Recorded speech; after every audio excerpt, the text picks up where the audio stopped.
பரிசுத்த ஆவி உங்களுடைய வரும்போது, அதாவது மரியாள் கேட்கிறாங்க, நான் கன்னி பெண்ணா இருக்கிறேனே, எனக்கு எப்படி குழந்தை பிறக்கும், நான் புருஷனை அறியனே அப்படிங்கிறாங்க.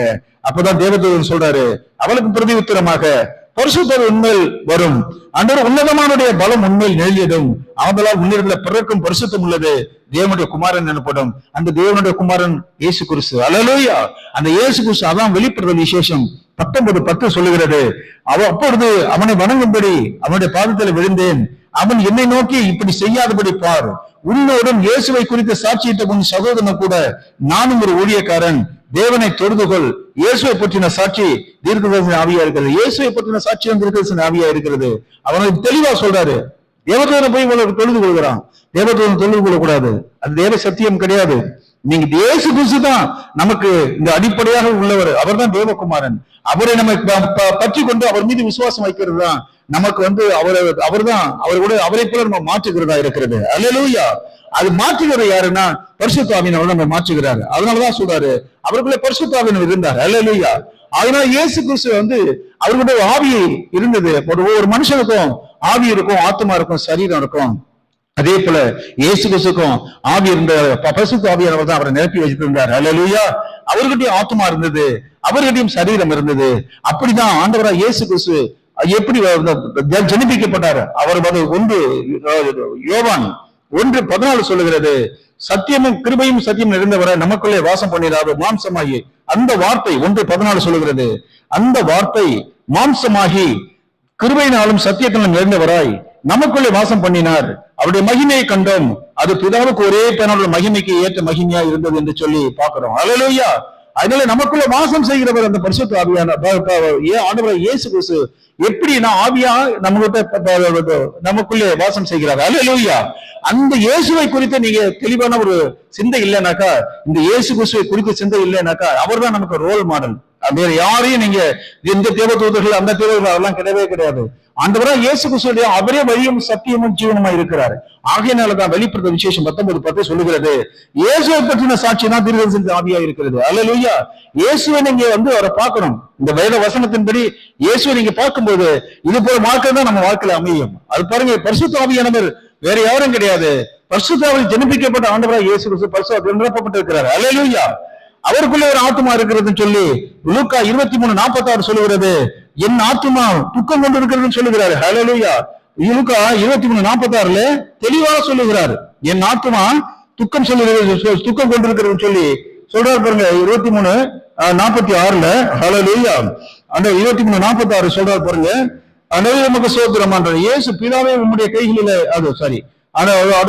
என்ன யோவான் 12:27 யோவான் 12:27 வாசிச்சீங்கன்னாக்கா, என் ஆத்துமா என்று அவர் தெளிவாக சொல்லுகிறார். அப்ப அவர்களும் ஆத்துமா இருக்கிறது என்பதை நாம் உறுதி செய்கிறோம். அல்லேலூயா.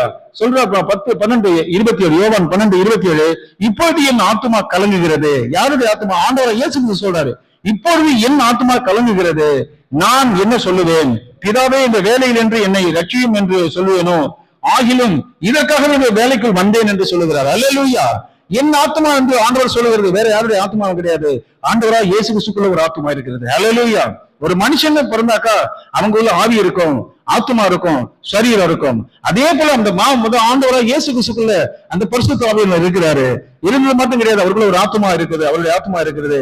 அது மட்டும் கிடையாது, அவருக்கு ஒரு சரீரம், மாம்ச சரீரம் இருந்ததுன்னு சொல்லி வேதம் சொல்லுகிறது. அவர் மாம்சத்தில் வெளிப்பட்டார்னு சொல்லி வேதத்துல வாசிக்கிறோம். அல்லேலூயா. இயேசு சிலுவையில அறையப்பட்ட பின்பு அந்த அறையப்பட்ட பிறகு சொல்றாரு, லூக்கா 23:46 சொல்லுகிறார். அல்லேலூயா. தெளிவாக சொல்லுகிறார், இயேசு பிதாவே உம்முடைய கைகளில என் ஆவியை ஒப்புவிக்கிறேன் என்று மகா சத்தமாய் கூப்பிட்டு சொன்னார். இப்படி சொல்லி ஜீவனை விட்டார்னு சொல்லி வேதம் சொல்லுகிறது. அல்லேலூயா. அப்போ அவருடைய ஆவியை ஒப்பு கொடுக்கிறார். அவருடைய ஆத்மா எங்க போகுதுன்னு சொல்லி இருக்கலாம். ஒவ்வொரு மனிதனை மதிக்கும் போது அவனுடைய ஆவி பிரசங்கி 12:7 சொன்னது போல தேவன் தந்த ஆவி தந்த தேவனிடத்துல போகிறது என்று சொல்லப்படுகிறது. அவனுடைய சரீரம் மண்ணுக்கு போகிறது, மனுஷனா பிறந்தா மண்ணுக்கு போகிறது. ஆனா அவனுடைய ஆவி எங்க, அந்த ஆத்மா எங்க போகிறதுனாக்கா அவன் செய்த நன்மைக்கு தீமைக்கு தகுந்தவாறு அது பரதீசுக்கு போகிறதா பாதாளம் போகிறதான்னு சொல்லி அங்கேதான் முடிவு செய்யப்படுகிறது. அல்லேலூயா. கர்த்தர் மகிமையான காரியங்களை நம்ம வாழ்க்கையில செய்து கொண்டிருக்கிறார். அல்லேலூயா. தேவனால் கூடாத காரியம் ஒன்றுமில்லை. அவர் சொல் ஆகும், அவர் கட்டளை நிற்கும். அல்லேலூயா. பெரிய காரியங்கள் நம்ம வாழ்க்கையில கர்த்தர் செய்து கொண்டிருக்கார். கர்த்தருக்கு ஸ்தோத்திரம் சொல்லுவோம். சோதரம் சோதரம் சோதரம் சோதரம் சோதரம் சோதரம் சோதரம். ஆண்டவரே உமக்கு நன்றி செலுத்துகிறோம் ஆண்டவரே. அதனால ஆண்டவராக இயேசு கிறிஸ்துவுக்கு ஒரு சரீரம் கொடுக்கப்பட்டது. அந்த சரீரத்துக்குள்ள ஆவி இருக்கிறது. லூக்கா 10 லூக்கா 23:46 சொல்லுகிறது. அவர் சொல்லுகிறார், என் ஆத்துமா பிதாவே உம்முடைய கைகளில் என் ஆவியை ஒப்புவிக்கிறேன் என்று மகா சத்தமா கூப்பிட்டு சொன்னார். இப்படி சொல்லி ஜீவனை விட்டார் சொல்றது. அல்லேலூயா.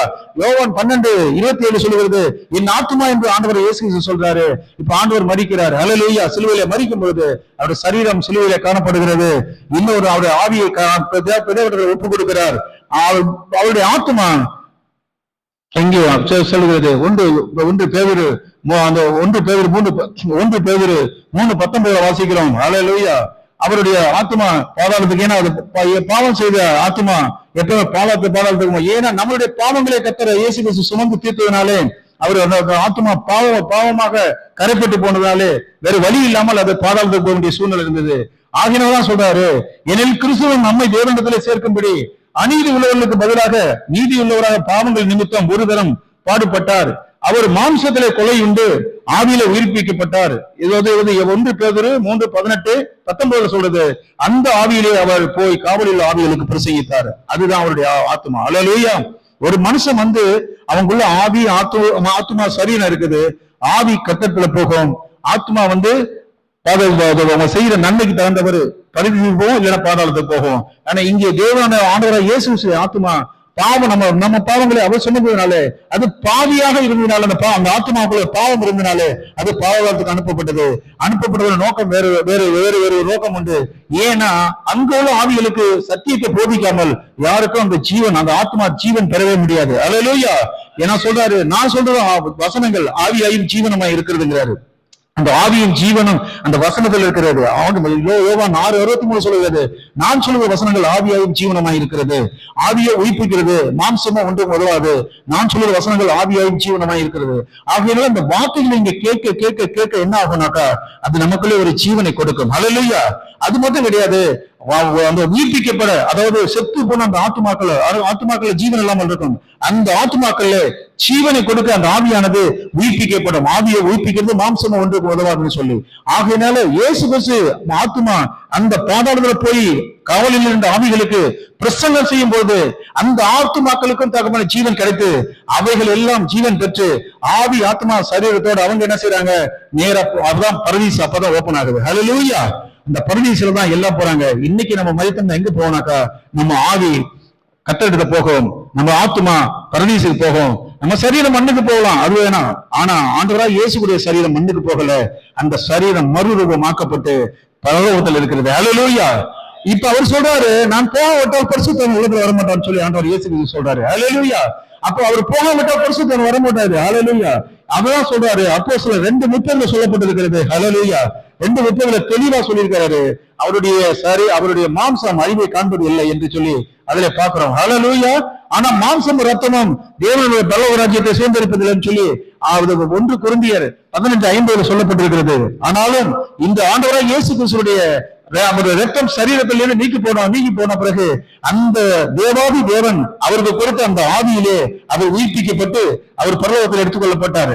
அப்போஸ்தலர் 2:30 சொல்லுகிறது, அவர் தீர்க்கதரிசியா இருந்து 2:31 சொல்லுது, அவர் கிறிஸ்துவனுடைய ஆத்மா பாதாளத்தில் விடப்படுவது இல்லை என்றும் அவருடைய மாம்சம் அழிவை காண்பதில்லை என்றும் முன்னறிந்து அவர் உயிர்த்தெழுதலை குறித்து இப்படி சொன்னான். அல்லேலூயா.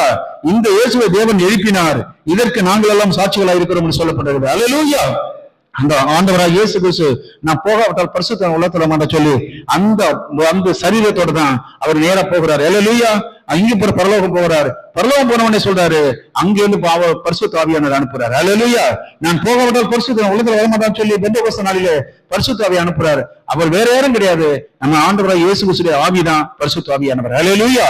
அதனால நீங்க பாத்தீங்கன்னா வெளிப்படுத்த விசேஷம் 1 கூட நீங்க பார்க்கலாம், அவருக்கு அந்த 7 குத்திகளுக்கு மத்தியில நிற்கிறவர் தான், நிலை இங்கே தரித்தவரை நிற்கிறவர் தான் பரிசுத்த ஆவியானவருடைய அந்த ரூபம். ஆனா அவரை பார்க்க முடியாது, ரூபமா இருக்கிறார். அல்லேலூயா. ஆவியா இருக்கிறார். அல்லேலூயா.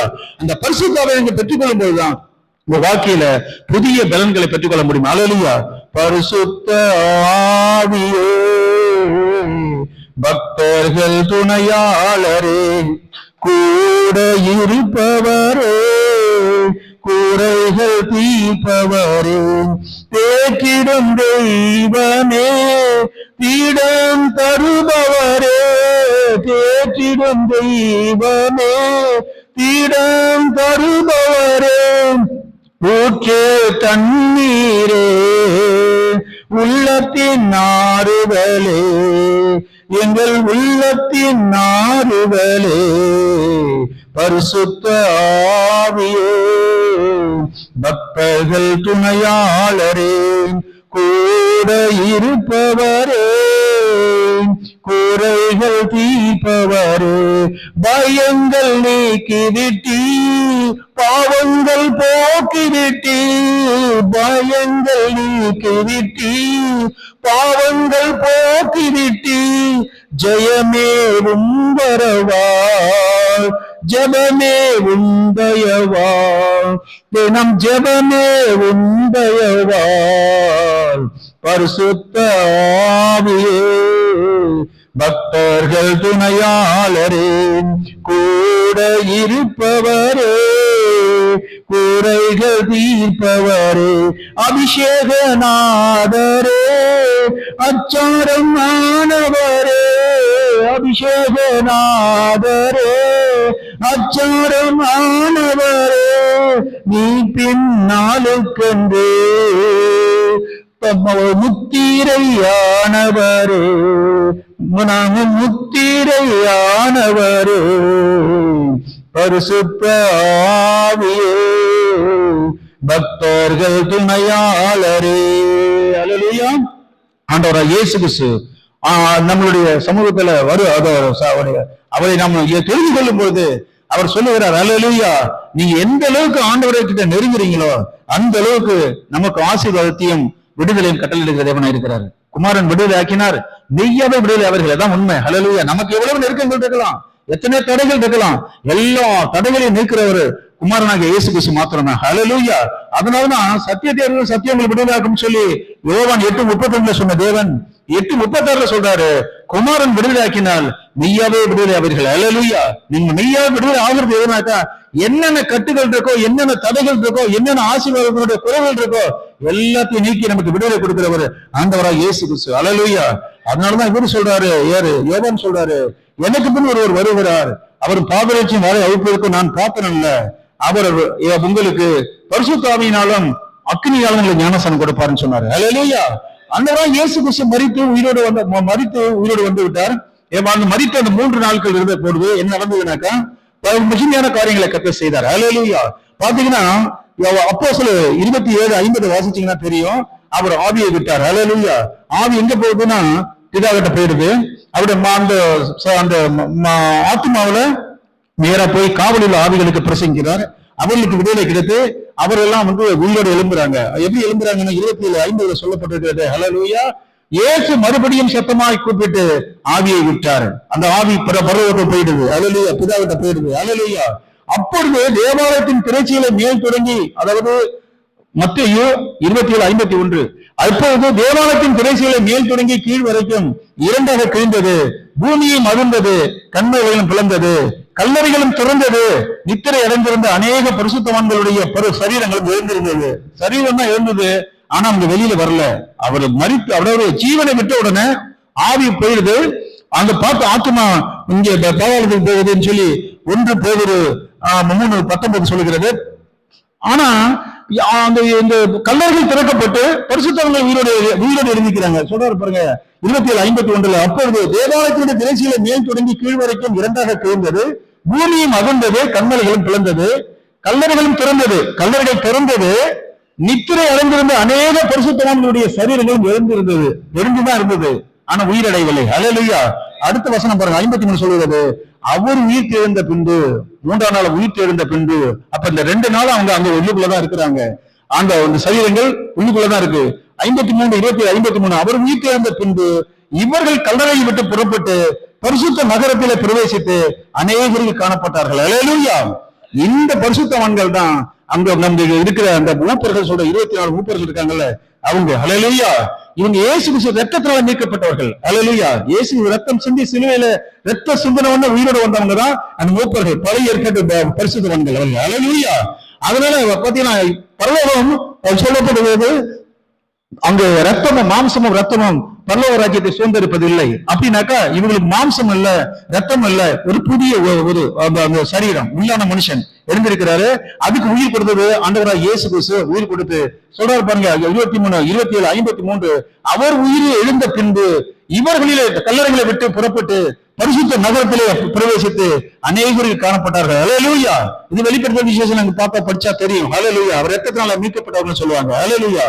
நீங்க இதை எடுத்துட்டீங்கன்னா, தானியேல் எடுத்துட்டீங்கன்னாக்கா 7:9 பாத்தீங்கன்னா சிங்காசனத்துல யாரும் இருக்க மாட்டாங்க. ஆனா அதே இது வெளிப்படுத்தல் விசேஷம் 4 பாத்தீங்கன்னாக்கா மூப்பர்கள் இருப்பாங்க. ஹல்லேலூயா. 30, 24 மூப்பர்கள் இருப்பாங்க. ஹல்லேலூயா. அது இதனுடைய ரகசியம் நம்ம எப்படி கர்த்தருக்கு சொல்லிக் கொடுக்காம நம்ம புரிஞ்சு கொள்ள முடியாது. ஹல்லேலூயா. அதுலதான் அவங்க தான் உயிர் தெரிந்து போனவங்க. ஹல்லேலூயா.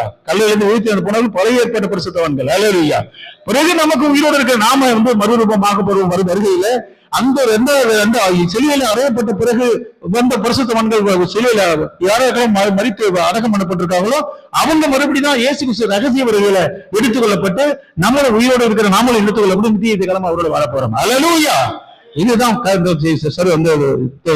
முழு வேதகாமத்தினுடைய ரகசியம். நிச்சயமா நம்ம உயிரோடு இருந்தோம்னா ஆண்டோட வருகை சமீபமா இருக்கிறது. உயிரோடு தான் நம்ம மரணத்தை பார்க்க மாட்டோம், மரணத்துக்கான மறுரூபமாக்கப்படுவோம். ஹல்லேலூயா. நம்ம மறுரூபமாக்கப்பட போறோம். ஹல்லேலூயா. அதுக்காக தான் சபைக்கு கூட்டி வருவதை விட்டு விடாதீர்கள் சொல்றது காரணம் என்னக்கா, மனவாட்டி சபை, மனவாட்டியை தான் அந்த சபையை தான் கத்த எடுக்க வருவார். ஹல்லேலூயா. அதனால சபை கூடி வருவதை விட்டு விடாமல் இருந்து சபைக்கு தொடர்ந்து நீங்க வாங்க. கர்த்தர் உங்களை ஆசீர்வதித்து அவருடைய வருகையில் எடுத்துக்கொள்ளப்படுவார். நம்ம பெரிய காரியங்களை கத்த செய்ய போறாக்கா. சோதரம் சொல்லுவோம். சோதரம் சோதரம் சோதரம். ஒரு நாள் கூடும், எல்லாம் கூடும், ஒரு வார்த்தை சொன்னால் போதும் ஐயா, ஒரு வார்த்தை சொன்னால் போதும், எங்கள் விண்ணப்பத்தை கேட்பவரே, என் கண்ணீரை காண்பவரே, சுகம் தருபவரே, சோத்திரம் ஏசையா, சுகம் தருபவரே, சோத்திரம் ஏசையா. ஆண்டவரே உங்க சோத்திரம் ஆண்டவரே. எங்களுக்கு சுகம் கொடுக்கிறது மாத்திரம் அல்ல ஆண்டவரே, எங்களுடைய ஜெபத்துக்கு பதில் கொடுக்கிறது எவனா இருக்கிறீங்க ஆண்டவரே. அந்த ஜெபத்தை கேட்கிறோம், மாம்சமான யாவரும் கொடுத்து வருவோம்னு சொன்னீங்களே ஆண்டவரே. நிச்சயமாக தகுந்த திரைக்கூட ஜனங்களை நீங்க கொடுக்க போறீங்க. அதுக்காக நாங்கள் விசுவாசிக்கிறோம் ஆண்டவரே. எங்களை வேணும்னு நீங்க கைவிடவே மாட்டீங்க ஆண்டவரே. ஆண்டவரே தகப்பன சபையை கூட்டி வருவது, சபை கூடி வருவதை விட்டு விடாதீர்கள் சொன்னீங்களே ஆண்டவரே. நிச்சயமா அந்த சபையை தகப்பனை கத்து வழி நடத்தி ஒரு வருகையில காணப்படும்படியாக எங்களை வெற்றி செபிக்கிறோம் ஆண்டவரே. நீங்க பெரிய காரியங்களை செய்ய போறதுக்காக உங்க கொரோனா பரிசோதனை ஆயிரத்தி வந்த பிள்ளைகளுக்காக நன்றி செலுத்துகிறோம் ஆண்டவரே. தொடர்ந்து தகப்பன ஊழியக்காரரை தகப்பனை பலப்படுத்தி வழி நடத்தி ஆண்டவரை வார்த்தைகள் வல்லமையும் அபிஷேகம் முழுமை புறப்பட்டு வரும்படியாக ஆண்டவரை அவரை பிரயோஜனப்படுத்த முடியாது வேண்டுகிறோம் ஆண்டவரை. அந்த இந்த வார்த்தைகள் எங்களை தகப்பனை விடுதலை ஆக்கும்படியாக, கர்த்தர் எங்களை விடுவிக்கும்படியாக, ஒரு வருகையில காணப்படும்படியாக, எங்களை பலப்படுத்தும்படியாக வேண்டுகிறோம். பெரிய காரியங்களை செய்யும் இயேசு கிறிஸ்து நாமத்தில் வேண்டுகிறோம் நல்ல பிதாவே. ஆமென்.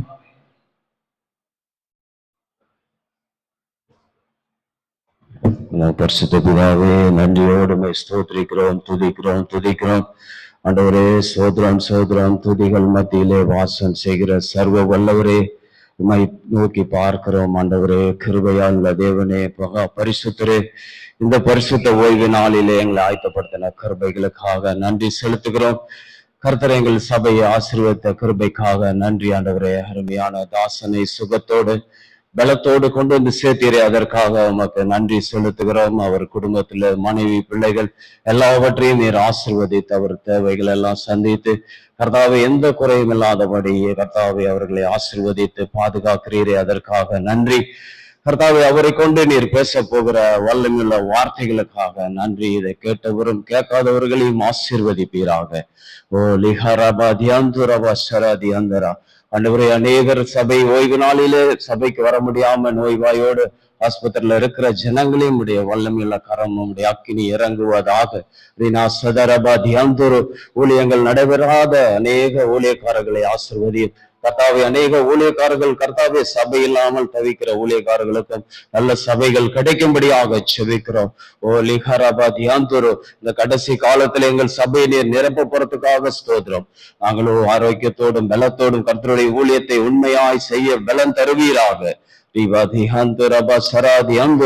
இந்த அக்கினி ஆண்டவரை இறங்கும்படி செபிக்கிறேன். ஆத்துமாக்களை நீ தரப்போறதுக்காக ஸ்தோத்திரம் ஆண்டவரே. வராதவர்களையும் ஆசீர்வதியும். இந்த ரத்தத்தை தெளிக்கிறோம் ஆண்டவரே. இந்த ஓய்வு நாளிலே பாடின பாடல்கள், தசமபாகங்கள், காணிக்கைகள் எல்லாவற்றையும் நீர் ஆசீர்வதியும். வானத்தின் பலகணிகளை திறந்து கர்த்தாவே அவர்கள் வீடுகளில் நிரம்பி வடிய கிருபை செய்தரலும், ஆசீர்வதித்தரலும். அவர்கள் போகிற வேலையிலும் ஒரு ஆசீர்வாதம் உண்டாகட்டும். அவர்களுக்கு எரிதாய் வருகிற சத்ருவின் கிரிகளை அழிக்கிறோம் ஆண்டவரே. இரத்தத்தினாலே ஜெயம் எடுக்கிறோம். உங்களுடைய தழும்புகளாலே சுகம் உண்டாகட்டும். கல்வாரி ரத்தத்தை தெளிக்கிறோம் ஆண்டவரே. பிதா குமாரன் இயேசு கிறிஸ்துவின் நாமத்தில் வேண்டுகிறேன், ஜீவன் நல்ல பிதாவே. ஆமேன், ஆமேன். சோத்ரம், சோத்ரம், சோத்ரம்.